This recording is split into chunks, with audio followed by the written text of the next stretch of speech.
વડોદરા ગ્રામ્ય crime બ્રાન્ચે operation પરાક્રમ હેઠળ બજારમાં નકલી નોટો ઉછાળતી ટોળકીના નેટવર્કનો પર્દાફાશ કરવામાં મોટી સફળતા મળી છે. ગુપ્ત બાતમીના આધારે દરોડા પાડીને પોલીસે નકલી ભારતીય ચલણી નોટો છાપી બજારમાં ફરતી કરતા 2 શખ્સોને ઝડપી પાડ્યા છે. પોલીસે લેપટોપ, કલર પ્રિન્ટર સાથે ₹500-200ની કુલ 19 નકલી નોટો જપ્ત કરી છે. નકલી નોટો છાપતી ટોળકી હાઈટેક કલર પ્રિન્ટર, લેપટોપ અને નોટો કાપવાની માપપટ્ટી સહિતના સાધનોનો ઉપયોગ કરતી હતી. આરોપીઓ અસલી નોટોની સ્કેન નકલ બનાવી તેને બજારમાં અસલી તરીકે ચલાવતા હતા. નકલી નોટ બનાવતા 2 ઇસમોની ધરપકડ કરવામાં આવી છે.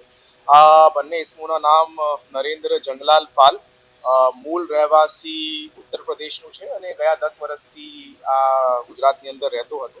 અને બીજો આરોપી હેમંત મદનલાલ જાંગીડ એ મૂળ રહેવાસી મહારાષ્ટ્રનો છે અને થોડાક સમય પહેલા જ અહીંયા આવ્યા છે. આ બંને પાસેથી એમના ઘરમાંથી એક પ્રિન્ટર અને લેપટોપ બદલ નકલી નોટો પ્રિન્ટ કરવાનું જો છે કાર્યવાહી ચાલતી હતી, જે પૈકી 14 જેટલા 500ના નકલી બનાવટી નોટ અને 2 જેટલા 200ના નકલી બનાવટી નોટ હાલ પોલીસ દ્વારા કબજે કરવામાં આવ્યા છે. હાલ બંને આરોપીઓની ધરપકડ થઈ ગઈ છે અને પોલીસ દ્વારા આ રેકેટ પ્રમાણે બીજી અત્યારે જો છે ભાડા પેટી આ મકાનની અંદર ઓડીની અંદર રહેતા હતા અને લેન્ડલોર્ડના રૂલ મુજબ હાલ તપાસ ચાલુમાં છે અને એમની આ ગુનાની અંદર કોઈ સંડોવણી બહાર આવશે એમની પણ ધરપકડ કાયદેસરની ધરપકડ પોલીસ દ્વારા કરવામાં આવશે. એ અત્યારે તપાસ ચાલુ છે. એ અત્યારે જો છે ગયા 1.5 મહિનાથી એ પેપરના મુદ્દે તપાસ ચાલી રહી છે, આ ઇંકના મુદ્દે તપાસ ચાલી રહી છે. ક્વોલિટી ઓફ FICNના પ્રમાણે પણ અમે લોકો હાલ ઓપિનિયન લઈ રહ્યા છે.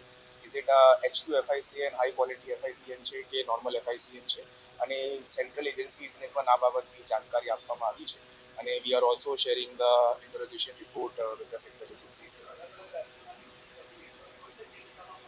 એ અત્યારે ઇન્વેસ્ટિગેશનની અંદર પ્રોગ્રેસ કરી રહી છે અને આગળ કોઈ અગર એવી રીતેની માહિતી સામે આવશે, બટ હાલ પૂરતું જો આ નેક્સસ છે એ પોતાના ઓડીમાંથી જ ચલાવતા હતા અને લોકલી જ આ લોકો પ્રિન્ટર અને લેપટોપ સાથે આ નોટની પ્રિન્ટિંગ કરતા હતા, એવી રીતેની માહિતી સામે આવી.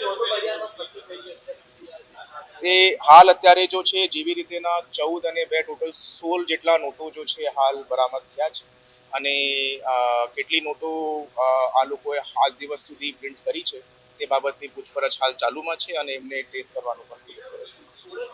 ₹500ની 14 નોટ બરામદ થઈ છે, ₹200ની 2 નોટ બરામદ થઈ છે અને વધારેની નોટ એમના દ્વારા ભૂતકાળની અંદર છાપવામાં આવેલી હોય એવી રીતેની પણ તપાસ દરમિયાન હકીકત સામે આવી છે. We will investigate it and further take any legal action.